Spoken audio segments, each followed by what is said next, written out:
մարդը արդեն ունի վերաբերմունք բացասական ընդդիմադիր գործչի նկատմամբ, որևէ, հետևաբար մնացածի նկատմամբ էլ ունի։ Այդ մարդը ո՞նց կարա այդ օպեր գործողությունը իրականացնի ինքն։ Այդ մարդը հակառակը պետք է ամեն ինչ անի, որ եթե ինքը չանի, իր օպերներին տպել չտա, կրակել չտա, ինչ որ մեկն ուզում է կրակի, ասին սուս է կապե, թողեք, թող կրակեն։ Եթե դուք չեք թողողա, արա։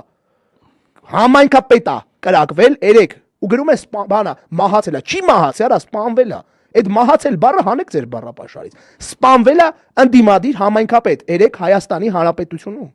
Դա բացառապես իշխանության մեղավորությունն է, որտեղ նորմալ իշխանության առաջին խնդիրը նմանատիպ մարդկանց անվտանգությունը ապահովելն է առաջին, որ հանկարծ ուրիշ մի հատ կենցաղային թեմայով չգան վրեն մի բան անեն, վերջում էտի ասեն իշխանություններն են արել, տրամաբանություն կա։ Իսկ երբ որ այդ մարդու վրա վենդետա անելու հնարավորություն կա, որի հիմնական իմացությունը այդ օպեր խմբերինն է, ԱԱՑ-ինն է, որը որ պետք է իմանար դրա մասին, 7 բանինն է, քրեական ոստիկանությանն է, որը որ պետք է իմանար դրա մասին։